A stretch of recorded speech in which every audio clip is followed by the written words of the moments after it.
All right, so let me just go over a couple of things, and then we'll just go ahead and roll right into it. Some of this we already discussed, but so we are Think Tank 3.0, heavily focused on solutions.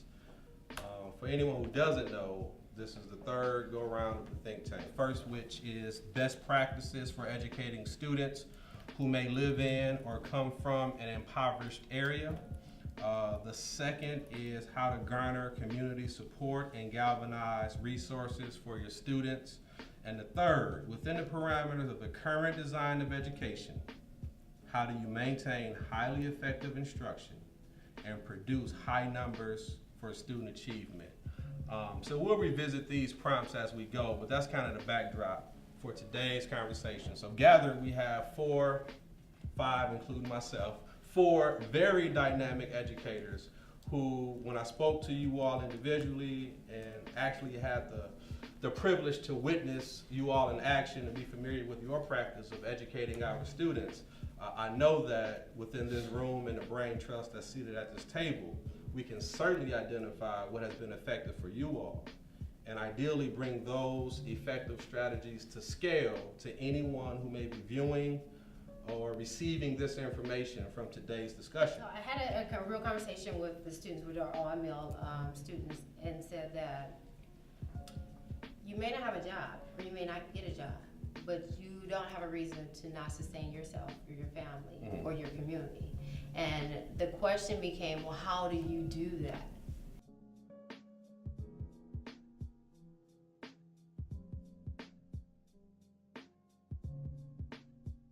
So I took a seed and said this one seed grows and develops into multiple seeds.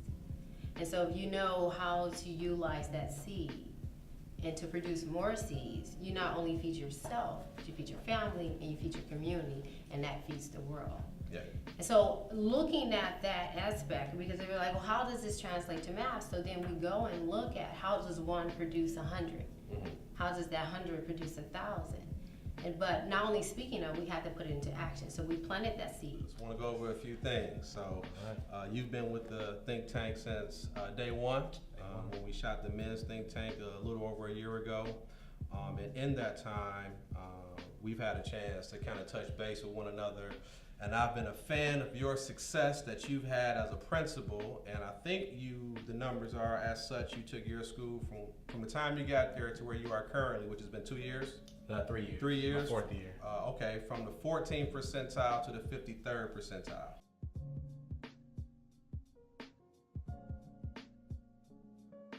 You are probably the most successful principal that's in my peer group.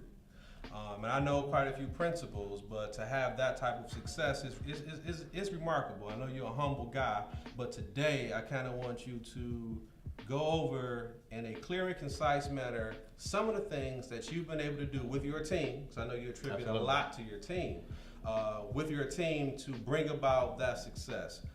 There has to be some organizational improvements you've made with your team. There has to be some structural, some systemic terms we hear and have read in the research, but in your day-to-day practice, you've been able to make it a living, tangible, successful thing. Can you kind of expound on that for us? Yeah, thank you.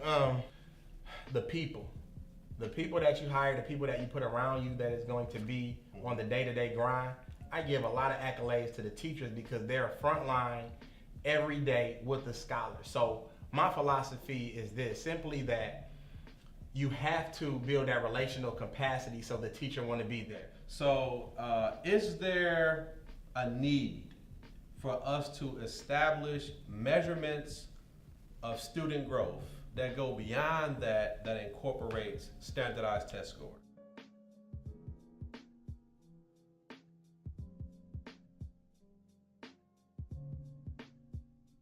There's definitely a need to be able to show the success of students in other ways other than standardized test scores. Right. Where we say you guys are unsuccessful or you're the bottom of the list because of this standardized test right here. We discount the whole student. The student is more than just taking a test. And I think that it helps to it makes makes the student lack confidence. You know? What are some of the things you've done where you are that you can point to as a solution to some of the concerns that exist? Is it a program you've created? What is it that you can point to that you would say is successful? So I created a program known as Literacy Society. It's basically a way to give students voice through creative mediums. You know, start off with hip hop, you know, but you know, students who had interest in poetry, who had interest in writing stories, who had interest in videography, you know, beat making or things like that. You know, these were all things that you know they could do. You know, I brought in resources that usually I paid for that were donated by the community, and students were able to go in and create. Because of their race, they tend to be suspended and expelled and recommended and labeled more because of that. And so we don't want to be a catalyst for that. You know, as a black male that's in front of black boys, I don't want to be the person who says I'm gonna follow like the statistics and I'm gonna suspend you behind. You know, what we know is that actually has a deleterious effect on students. Like, you know, you may think that, oh, I suspend them, they'll come back, you know, better. And they might not come back at all, right? You know, and we talk about buy-in. What better way to crush buy-in than to tell the student, I don't want to see you no more. I don't want to see you in here. You know, I can throw you away. You know, and so we're in the building up people. So to that end, the instruction is only as good as the instructor. So all the stuff that we do, like you said, is for the kids. I love my teachers. I love them to death. However, but it's ultimately to increase that value for our students who are the most important while we came into education.